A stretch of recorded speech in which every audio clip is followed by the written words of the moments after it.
শুধুমাত্র একটা নির্বাচন কিংবা ভোটের জন্য এত এত মানুষ জীবন দেয়নি। আপনারা জানেন এই গণঅভ্যুত্থানের যে এক দফা ছিল, সেই এক দফা ছিল স্বৈরাচারী শেখ হাসিনার পতন এবং ফ্যাসিবাদী ব্যবস্থার বিলোপ। ফ্যাসিবাদী ব্যবস্থার বিলোপ বলতে আমরা স্পষ্টভাবে বুঝি যে প্রতিষ্ঠানগুলোকে ফ্যাসিবাদের মধ্যে নিয়ে যাওয়া হয়েছে। বাংলাদেশের সকল প্রতিষ্ঠানকে প্রায় ধ্বংসপ্রায় অবস্থায় রেখে যাওয়া হয়েছে। অর্থনৈতিক প্রতিষ্ঠানগুলোকে ধ্বংস করা হয়েছে। সেই জায়গা থেকে এক দফার বাস্তবায়ন হিসেবে আমরা মনে করি সংস্কার কার্যক্রম অত্যন্ত গুরুত্বপূর্ণ এবং শুধুমাত্র একটা নির্বাচন কিংবা ভোটের জন্য এত এত মানুষ জীবন দেয়নি। প্রায় 200 শতাধিক আমরা ধারণা করছি আমাদের শহীদ এবং 20,000-এরও বেশি আহত এবং শহীদ পরিবার এবং আমাদের আহতরাও সংস্কারের কথা বলছে। এই সরকারের একটা ক্লিয়ার ম্যান্ডেট হচ্ছে আমরা সংস্কার কার্যক্রমগুলো করবো এবং আপনারা জানেন কমিশনগুলোর প্রায় 3 মাসের মতো সময় হয়ে যাচ্ছে। কমিশনগুলো উপস্থাপনা দেবে, তারপর আমরা যারা স্টেক হোল্ডার্স আছে তাদের সাথে কনসালটেশনের ভিত্তিতে সংস্কার কার্যক্রম বাস্তবায়ন করে একটা ইলেকশনে দিয়ে যাবো। আপনারা জানেন এই গণঅভ্যুত্থানের যে এক দফা ছিল, সেই এক দফা ছিল স্বৈরাচারী শেখ হাসিনার পতন এবং ফ্যাসিবাদী ব্যবস্থার বিলোপ। ফ্যাসিবাদী ব্যবস্থার বিলোপ বলতে আমরা স্পষ্টভাবে বুঝি যে প্রতিষ্ঠানগুলোকে ফ্যাসিবাদের মধ্যে নিয়ে যাওয়া হয়েছে। বাংলাদেশের সকল প্রতিষ্ঠানকে প্রায় ধ্বংসপ্রায় অবস্থায় রেখে যাওয়া হয়েছে। অর্থনৈতিক প্রতিষ্ঠানগুলোকে ধ্বংস করা হয়েছে।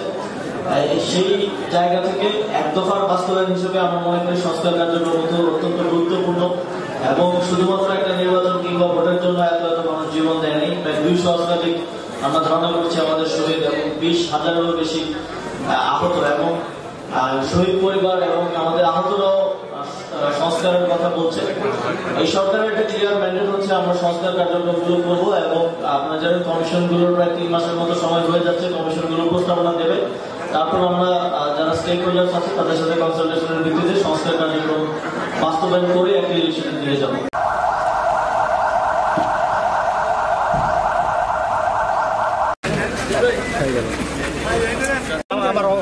কোথায় সেটা আমার রুমে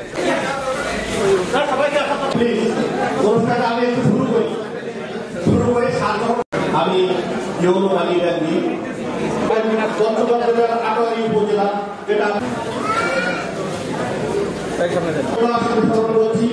জুলাই আগস্ট পর্যন্ত কৃষকদের মাঝে শীতবস্ত্র বিতরণ এবং যুব ক্রীড়া মন্ত্রণালয়ের মাননীয় উপদেষ্টা যিনি সদ্য পদোন্নতি প্রাপ্ত মোহাম্মদ শামসুল হক স্যার, বাসিন্দা সাতক্ষীরা জনাব মোহাম্মদ আবুল হাসান স্যার উপস্থাপন করছি। উপদেষ্টা মহোদয় সদস্য অঞ্চলগুলোকে বৈষম্যের শিকার দেওয়া হয়েছে, সেখানে বিশেষ গুরুত্ব সহকারে উন্নয়ন কার্যক্রম পরিচালনা করা হবে।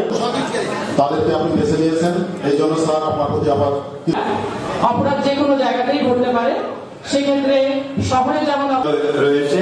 এখানে নদী সংখ্যা 4টি, শিক্ষা প্রতিষ্ঠান আছে, মুসলিম আছে, বৈষম্য বিরোধী ছাত্র আন্দোলনের সহযোগিতা